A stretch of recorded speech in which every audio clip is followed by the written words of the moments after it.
This is not going to be a popular one, but I'm not insecure. I'm not in my feelings. I'm not being emotional.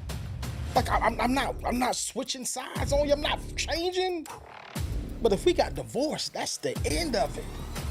Ain't no more reconnection. Let you know, man, you are really encouraging me, motivating me, inspiring me. God is really using you to help me out. Family, you guys are so amazing. It's your boy, Mr. AOS Inspires. This is AOS the podcast.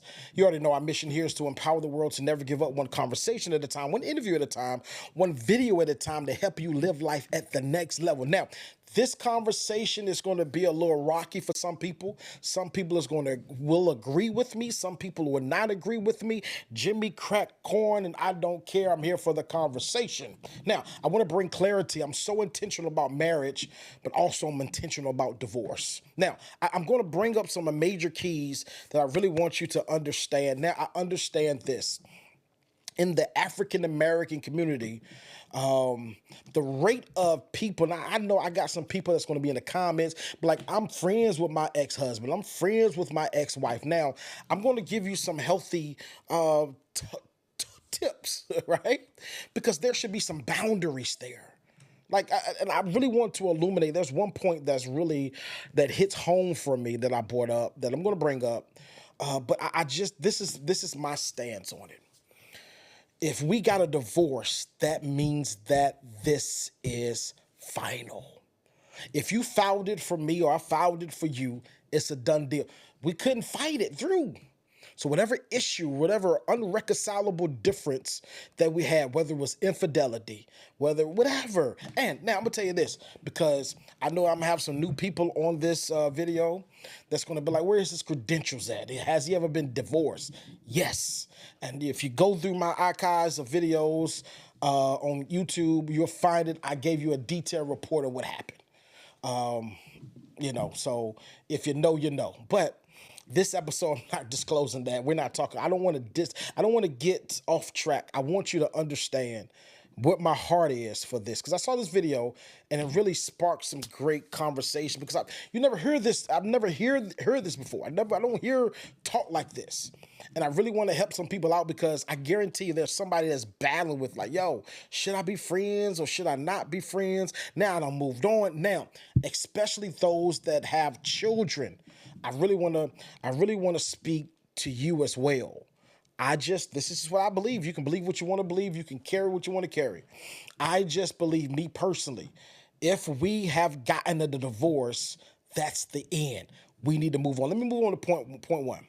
This is the major point. Divorce is a decision, not a pause. Some of you are using divorce as a pause, because I hear this all the time, right? I can't call names off verbatim. You ever been through, you're about to explain something and you can't call the names offhand, but then when you're not talking about the thing or you're not on the spot about something, you can call the names at any given time, but I can't call names. I can't think of it. It's not because I don't want to say their name. I just can't think of it right now. But I've heard of some relationships that got a divorce and they spent maybe 2 years off and they got back together, got remarried, and then some of them got divorced again, never got remarried. But I'm just telling you, a divorce is a decision, not a pause, right? When I call it quits, when I walk away, no, we're not friends. Like, we can't be, how are we going to be friends? You made a decision to say, you know what? I cannot endure this thing no more. I'm done. I'm finito. I got to walk away, right? Divorce is a decision, not a pause. If we couldn't fight through it, then we don't get to casually reconnect now.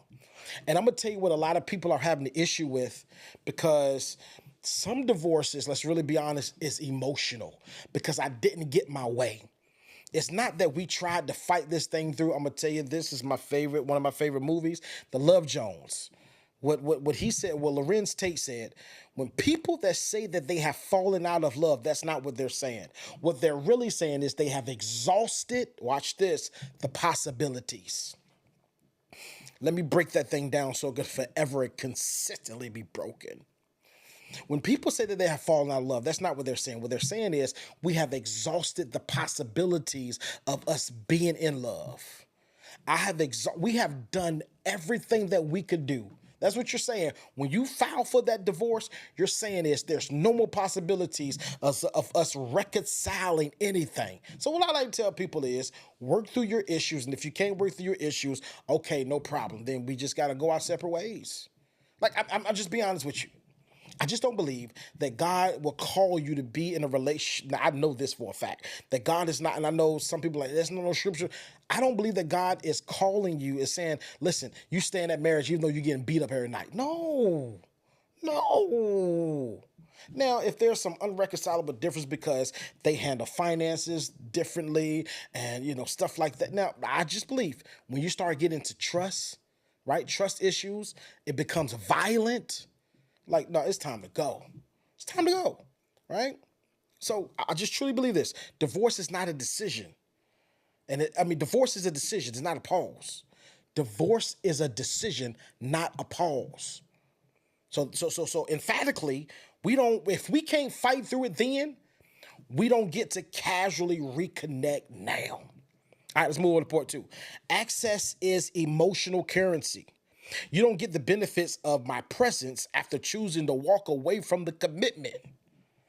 And I guarantee you the points that I'm bringing out, many of you are not looking at it from that perspective. I guarantee you saw this video and you was like, yo, he full of crap. But you got to really think about this thing. Access is emotional currency. It's emotional currency. You chose to say, you know what? Nah, this is not for me. I cannot endure this anymore. I'm gone. I'm done. Right? Now, I will share this with you on both ends. Whether you're the man or the woman, whether you're the one that fouled or whether you're one that got fouled on or, whatever, both are going through some emotional turmoil through a divorce. Because I tell people this all the time. Every relationship, there were some good moments in that relationship. I promise you. There were some amazing moments, even in bad marriages. There are some amazing moments, some good moments in the relationship that you can replay in your mind. If you would be all the way honest. The relationship wasn't totally bad. So, access is emotional currency. You don't get the benefit of my presence after choosing to walk away from the commitment. Like you don't get that. You don't get that part with me. Like, how can you get the access to me and you chose to walk away and be like, yo, I'm done. I'm good. I'm good on you. And that's cool. That's fine that you're good on me. But this is what I tell people this all the time. When you make a decision, make sure that you can stand on that decision. Because that decision is life altering. Now, when I counsel couples, this is my first question. After we do the meet and greet, and you tell me about you tell me about her, he tell me about him, you tell me how you met. After that ordeal, we get down to dirt. We get down to business. You tell me something about her that you cannot stand. I'm waiting. Now, and I go to the young lady. Hey, you tell me something about him that you cannot stand. Now, this is what I'm telling you. If you cannot tell me what you cannot stand about this person, you're not ready to get married. Being all the way honest. Now, I'm just telling you, this is not from an emotional standpoint, talking about this whole episode. This is not from the emotional. I'm not in my feelings. I'm not talking about me personally. I'm just saying this as a stance point. I'm not in my feelings. I'm not switching sides on you. This is just the hardcore facts, right? The hardcore facts. This is the next one. Familiarity breeds vulnerability. When you're familiar with something, when you're too familiar with something, it breeds vulnerability. That's the truth. You become really vulnerable with somebody. Now, this is the crazy part. Now, think about this. Let me unpack this before I read what I put. When you're comfortable with somebody, you will open up more to a person that you're comfortable with over versus somebody that you're not comfortable with. Let's really be honest. Y'all can play all you want to play. I will open up to somebody that I feel comfortable with versus somebody I don't feel comfortable with. Now, when I say open up, I'm talking about tell them everything. Now, let me bring this thing into context. Old feelings don't die easily. Staying connected keeps the door cracked for emotional relapse.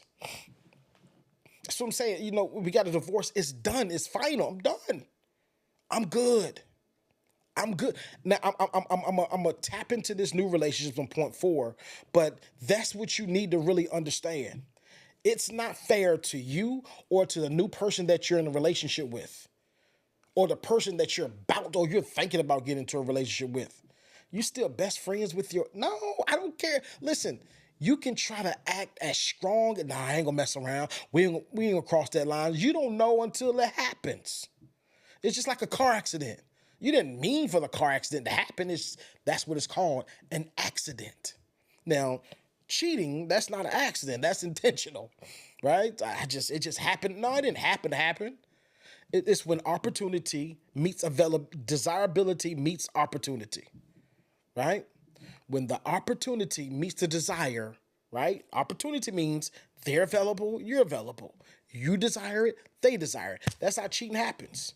Cheating doesn't happen that you just walk by, oh man, I just fell into infidelity. No, you don't fall into infidelity. Oh, it just happened. No, it didn't just happen. There has been a desire, but yet the opportunity hasn't presented itself, so you can't cheat if there's no opportunity. That's what it is. Point blank, period. Clear cut. But when you're vulnerable, right?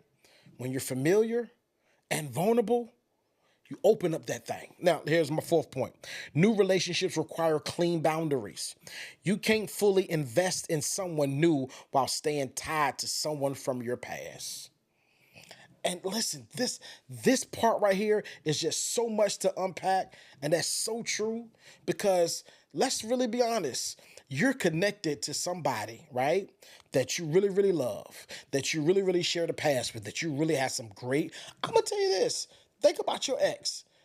Even though you might can't stand them now, there's some things that you can say that can trigger a laugh. And I'm gonna be honest with you, the quickest way to a woman's heart in most cases, it's most women, is through laughter. I guarantee you, all the exes that's on the live or that's watching this video now, think about your ex, right? I guarantee you, you have at least one joke that you can say to them, no matter how mad they are to you. You have one joke that you can say to them that will reignite a thought or reignite a memory, and they just open right on up and just start giggling and start laughing. When you're in a new relationship, that's not fair. That's disrespectful to your new relationship. That's unfair. Why is it unfair? Because you're allowing an old relationship to still be open, even though you don't have the intentions on going back into that relationship or even entertain anything, whether sexual, whether any type of whatever, right? You have no intentions. But what happens is, suppose you start arguing with your new relationship. Suppose your new relationship leads to marriage and you guys go through a hard moment, but you still got this door open in the ex relationship, right? And then next thing you know, hold on, what's going on? I'm telling you how the play gonna go. I'm gonna show you how this play gonna go. What's going on? You good? You don't seem like yourself. What's wrong? No, I'm good. No, talk to me.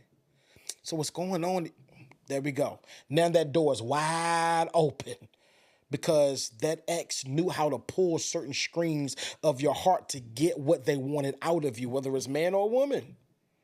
Now, mostly men do that slick talking, but women can do that slick talking too, to pull on the strings of your heart because they had relationship with you, right? They have a past with you. They have some type of connection with you. So they know certain things that trigger you, certain things that make you smile. Like, especially if you've been with a person for a year. I mean, let's say a year or 2 years, right? Married. Like, I spent enough time with you to know. So new relationships require clean boundaries. You can't fully invest in someone while staying tied to someone from your past. This is the last one. I'm out of here. Closure requires separation. Healing isn't found in continued contact. It's found in distance, discipline, and moving forward. How can you, listen, I tell my son this all the time. In order for your wound that's on your leg to heal, you got to do 2 things. You have to keep it bandaged up for a while. And then you have to take that bandage off so the air can hit it so it can form a hard seal. So what you're saying, you have to stop picking at it. right? For the matter is, sometimes you get a cut or something like that, it becomes itchy. And as long as you keep on scratching that thing, it's going to keep on opening up that wound. The same way with a relationship. As long as you keep on entertaining text messages, calls, y'all not talking back to me. I'm talking to all those that's in relationship that's still talking to your ex. You're still having side conversations that's not about the kids. Like it should be about the kids. And after we finish with the kids, done. Have a great day. I'm done. That's not fair to the new person that you're in a relationship with. And this is what I really want to tell the ladies. Stop calling that man insecure because he has a feeling that you're still engaging in inappropriate ways with, I don't care. You need to make him feel secure. But just because I have a feeling, that doesn't make him insecure. That doesn't make her insecure. Like you may have seen something, or they may have had a past that their past relationship cheated on them. And now it's like, yo, I see the signs. I see where this thing is trending. You still talking to him like that? It's problematic for me. So what I'm saying is, if we get a divorce, we're done completely. I love you guys to life. Listen, I hope that this was impactful for you. I hope that something that I said on this episode was able to drive the coffin, the nail home, whatever you want to call it, and just clean up your life, clean up your act. I see you soon. Love you to life. Grace and peace. Man, you are really encouraging me, motivating me, inspiring me. God is really using you to help me out, brother.